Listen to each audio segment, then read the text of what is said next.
Baik, ketemu kembali ya. So kembali kita pada mata kuliah solfeggio, di mana pada pertemuan kali ini, pada pertemuan ke-11 dan pertemuan 12, kita akan membahas lebih jauh terkait harmoni. Jadi kita tahu bahwa dalam musik itu ada unsur melodi, ada unsur ritme, ya, kemudian melodi, kemudian harmoni, ya. Ini adalah tiga unsur penting sehingga sebuah musik itu menjadi satu keutuhan sebuah musik. Nah, dalam harmoni ini, di dalam ilmu solfeggio kita akan bagi ke dalam tiga bagian tentunya. Pertama adalah interval, kemudian kita akan belajar tentang kualitas akord, dan yang ketiga adalah progresi akord. Jadi khusus harmoni sendiri itu dibagi menjadi tiga bagian. Interval sendiri adalah jarak satu nada ke nada yang lainnya. Interval ini dibutuhkan agar nantinya ketika kita mendengarkan not yang terdiri dua atau lebih, itu akan mudah bagi kita menentukan dia masuk pada nuansa seperti apa, sehingga ketika kita melakukan membuat atau mengarrangement atau mencipta sebuah karya musik, dalam hal harmoni yang dimunculkannya itu akan muncul sesuai dengan bagaimana ide gagasan yang kita inginkan. Nah, inilah pentingnya interval sebagai dasar dari sebuah harmoni. Nah, interval tentunya kita harus menghafalkan dulu bagian-bagian interval itu sendiri. Jadi interval itu adalah jarak dari satu nada ke nada yang lainnya. Tentunya dengan definisi tersebut jelas bahwa interval melibatkan lebih dari satu nada atau dua nada. Nah, kita lihat interval ya. Jadi ada namanya dari do ke do, itu namanya interval unison. Jadi, nah ini nada do pada tonika C. Nah, ketika dua nada ini berbunyi bersamaan dengan tinggi rendah yang sama, ya, dengan frekuensi yang sama, itu disebut dengan unison. Kita sering mendengar orang bernyanyi bersama, misalnya ada dua atau lebih, namun dia menyanyikan tinggi rendah nada yang sama, itu namanya dia bernyanyi secara interval unison. Nah, yang kedua adalah interval do ke re. Interval do ke re itu tentunya menimbulkan nuansa yang lebih berbeda. Nah, jadi kalau do ke re berarti dia disebut dengan seconde atau second. Nah, jadi yang pertama adalah unison, kedua adalah second atau interval second. Nah, tentunya bunyinya bisa kita rasakan seperti ini. Do, re, tetap ada nuansa disonannya atau ada nuansa keruh yang dimunculkan. Nah, kemudian tingkatan ketiga adalah interval terce. Jadi do ke mi. Nah, terasa dari getaran bunyi piano ini, itu ada getaran yang masih tetap kita dengar, itu berbunyi do mi. Saya ulang. Nah,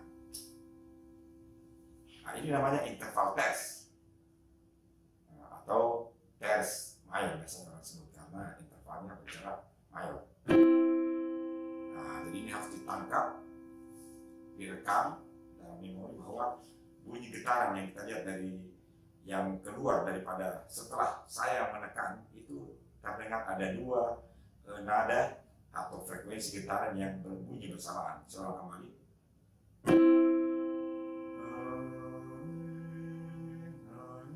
Nah, jadi ketika saya menekan nada ini atau interval ini, tentunya peserta sekalian harus mampu menyebut bahwa ini adalah terce atau ditulis 3.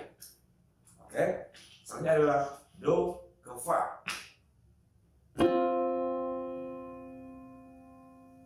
Dengar getarannya, dengar panjang bunyinya. Saya ulang.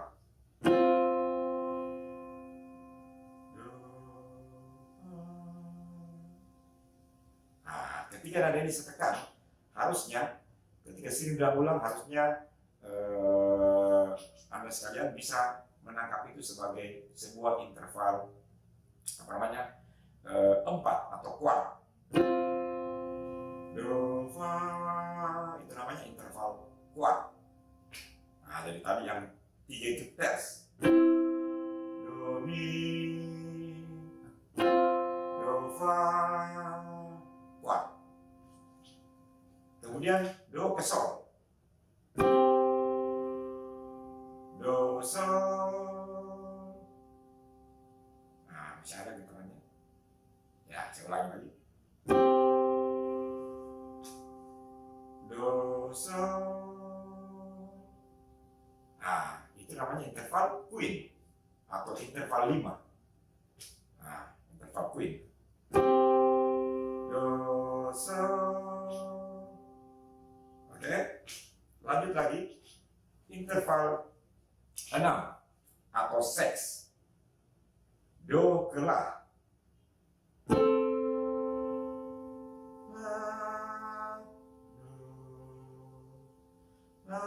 Saya ulang.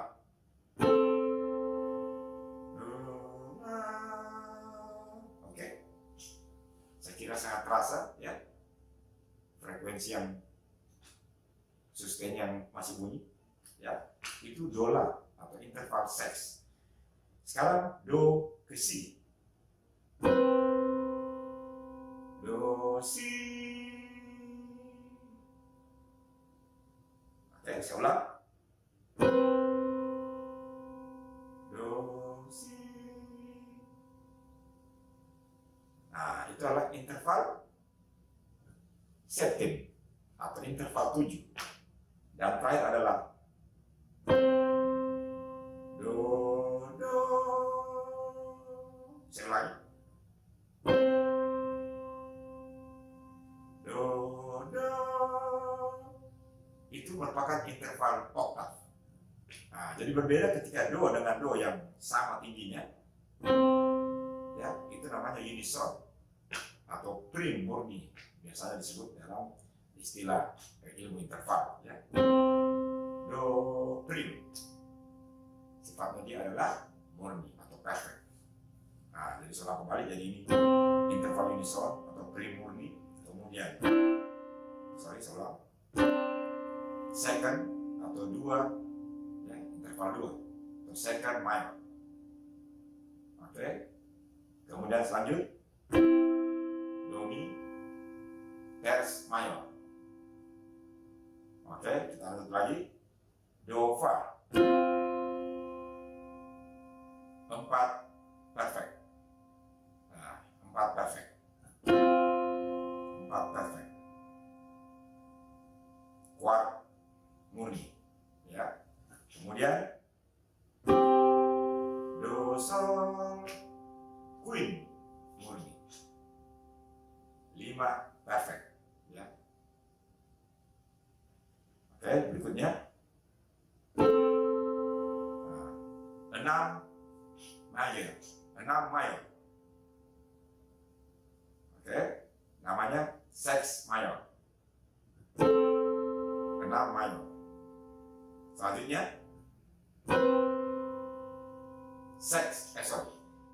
septim mayor. Do si 7 mayor. Do si. Oke, 7 mayor atau septim mayor. Kemudian 8P atau oktav murni.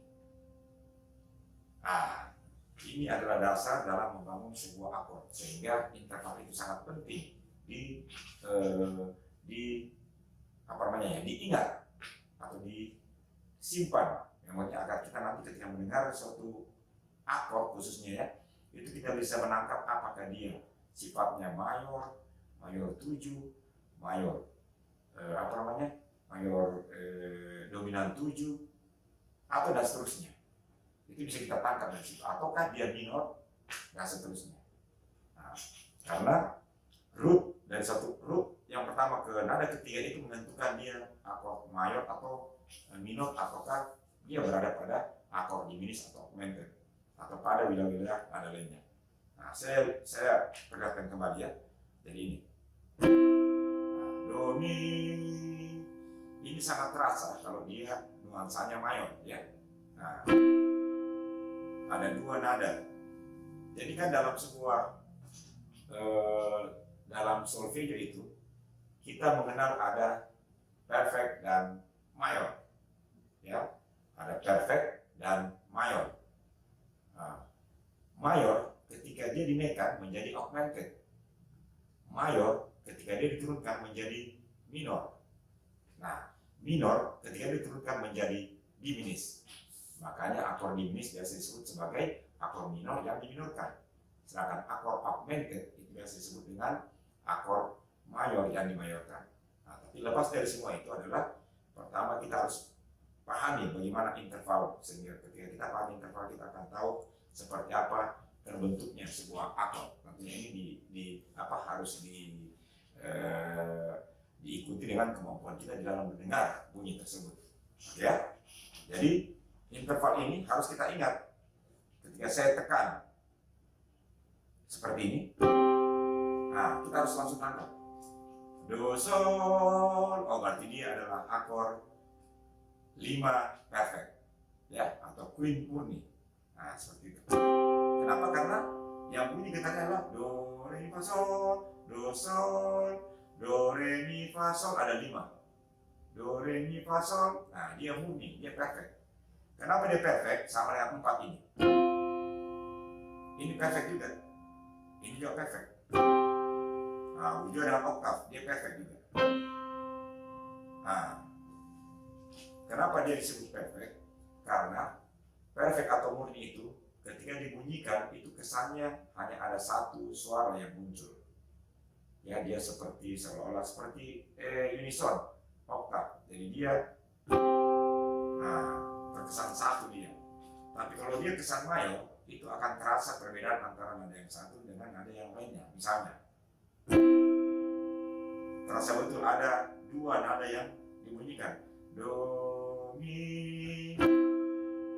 Nah, ketika dia perfect, tidak terlalu terasa. Dia kayak menjadi satu kesatuan, ya. Nah, makanya biasa orang main piano itu dia main gini.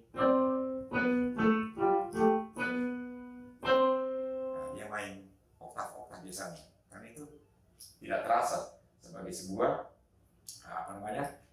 nada yang sebenarnya dia berada pada posisi nada yang memiliki interval. Nah, seperti itu. Nah, saya ulangi lagi. Saya coba mainkan dua buah nada, ya, interval, untuk melatih bagaimana kita punya kemampuan di dalam menangkap bunyi tersebut dan kita mengerti bahwa dia adalah berada pada interval yang mana.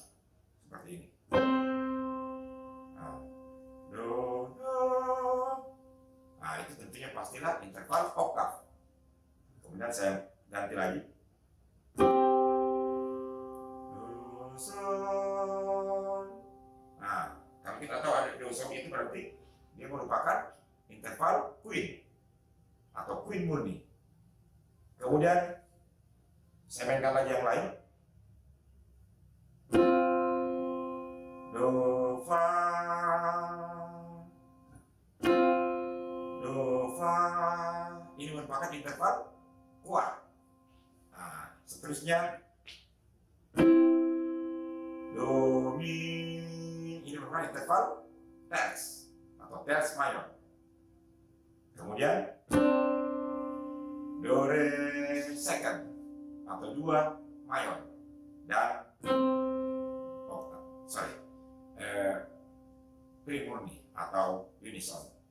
Nah, begitu. Jadi interval-interval ini harus kita ingat, kita harus tahu jarak-jaraknya. Nah,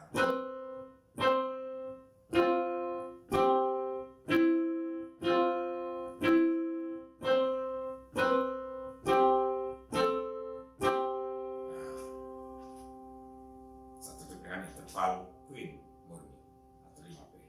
Nah, seperti itu. Jadi ini saya masih menggunakan nada dasar atau tonika pada do sebagai nada dasarnya, sehingga interval itu masih mudah kita rasakan, ya.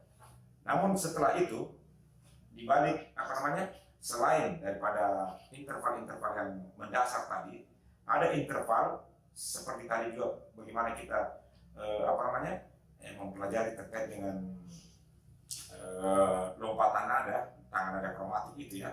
Nah, dia juga memiliki interval atau jarak yang bisa merubah nuansa tersebut. Jadi misalnya seperti ini interval terts. Do mi. Nah, ketika saya turunkan setengah tertsnya atau mi-nya, nah secara tidak langsung sangat terasa sekali nuansa yang berubah dalam interval ini. Yang tadinya senang, gembira, ya, berubah menjadi. Nah, kenapa? Karena interval terts yang saya mainkan tadi, di mana jaraknya 3, ya, interval terts atau do ke mi, ya, itu mi-nya saya turunkan setengah menjadi ma atau ri, sehingga tadi yang saya katakan dari mayor, ketika diturunkan setengah dia menjadi minor. Ini menjadi minor. Nah, yang tadinya mayor, dia menjadi minor. Nah, seperti ini masih nuansa ya, jadi ini bukan akord, tapi nuansa yang muncul adalah minor. Nah, kita lihat lagi interval queen. Do, so, dia merupakan interval 5 perfect. 5 perfect atau 5P, queen murni.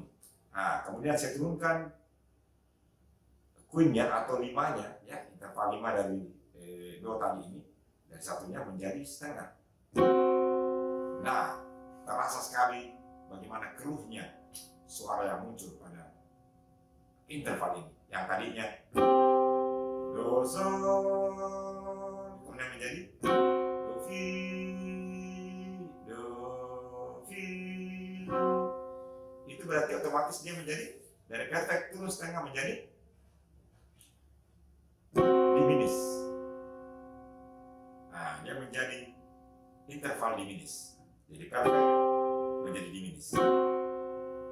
Oke? Nah, ketika perfect dinaikkan setengah dia langsung menjadi augmented.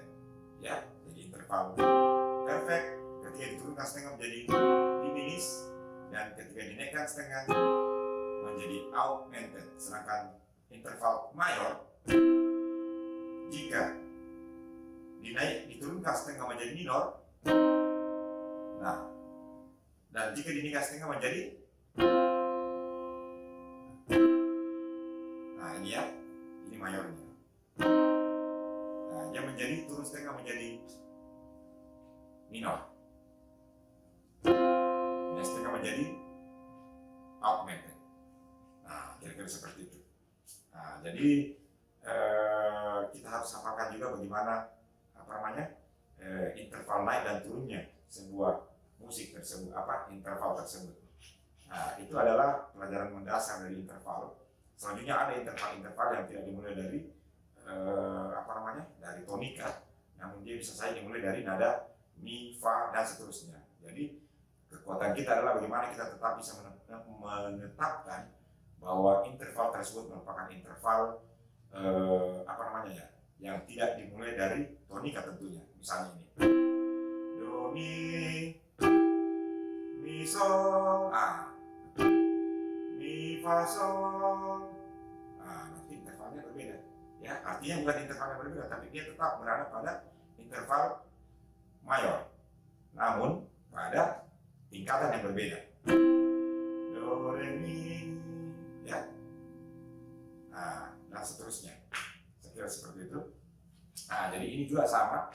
Jadi interval itu melatih kepekaan kita dalam nanti memunculkan bagaimana nuansa-nuansa dalam atau dasar dalam membentuk sebuah akord. Baik itu pada musik-musik yang sifatnya instrumental maupun pada musik-musik yang sifatnya lebih kompleks. Nah, saya kira seperti itu mata pelajaran materi interval ini, dan ini juga tetap harus kita latihkan agar kemampuan kita nanti dalam membangun sebuah akord itu akan bisa lebih maksimal. Saya kira cukup pertemuan pada hari ini, dan kita bertemu kembali pada pertemuan berikutnya. Sekian, wassalamualaikum.